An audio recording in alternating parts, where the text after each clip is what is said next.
Hello and welcome back. Thank you once again for joining me. What I'd like to do is to talk about how you become your best friend as opposed to your worst enemy. That's it.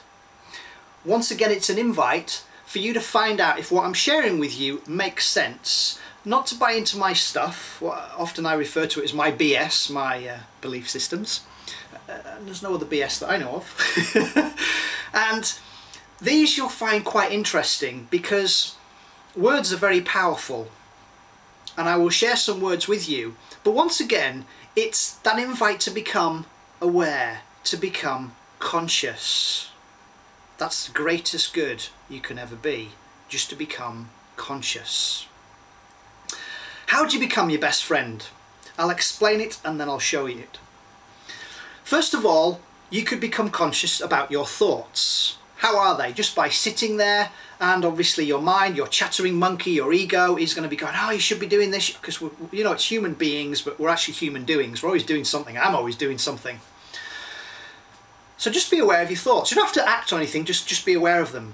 Also become aware of your words. Like I said, words are very powerful. Sometimes you might hear people say, God, I would die if I did that, or oh, I'd kill her if she did. You know, very powerful. Or something, if you get a phone call and somebody could, you know, phone you up and say, I've got some really disturbing news.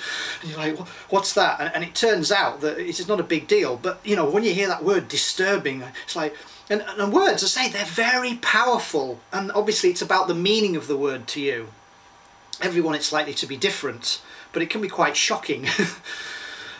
Your feelings, they're important. How you feel. However, your feelings are likely to be factors of your beliefs and values, your attitudes. Some people will be affected by certain things, what they see, hear, feel. Some other people, maybe not.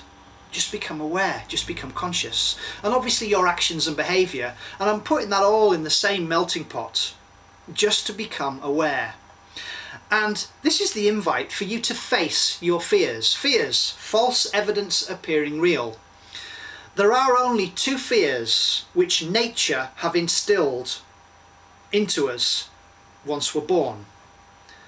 They're not nurture, they're nature, they're innate. Two of them. What do you think they are? The first one is falling. We fear falling. You don't have to teach a child, a baby, or ourselves. We fear it. We don't like it.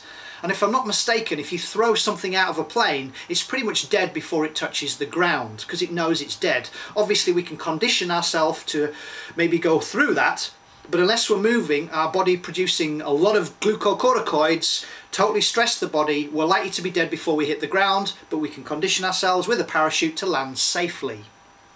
But I have heard that if you throw a pig out of a plane, it'll be dead before it hits the ground. I'm sure it's not just pigs that affects. The second fear is going to be bang! Noise. You don't need to teach somebody that. That is something that instantly will shock and scare us. We will fear noise and we will move away from it. Those are the only two fears. So any other fear that you have in your life, you know, you've been conditioned, indoctrinated, brainwashed, programmed by your peers, teachers, parents, etc., your environment. So any fear that you have, face it.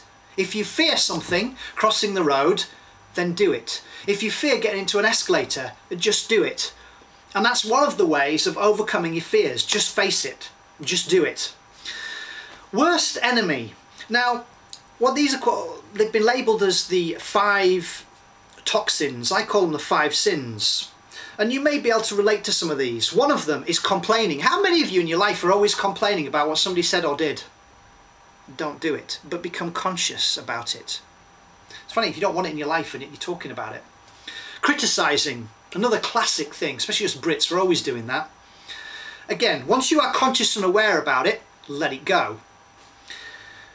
Gossiping. How many of you at work or even within your parents and your family dynamics, you're gossiping about what other people have said and done, and you can't believe this and you can't believe that. Again, instantly, once you're aware of it, let it go. Don't do it. Worrying. How many of you people worry about things? What is there to worry about?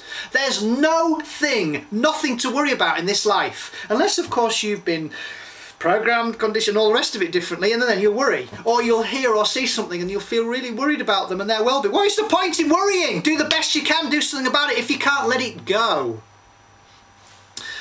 Excuse making. Stop those freaking excuses. Well, I was going to do it, but...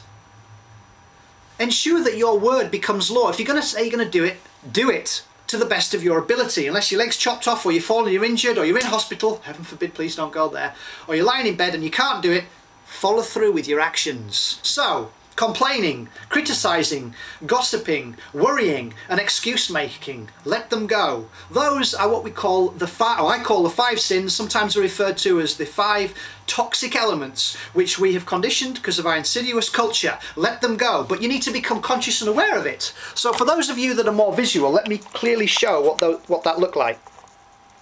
So if you want to be or become your best friend, then these are the things that I mentioned before. Your thoughts, your words, your feelings, your actions, behaviour. Face your fears and overcome them. That's how you can become your best friend.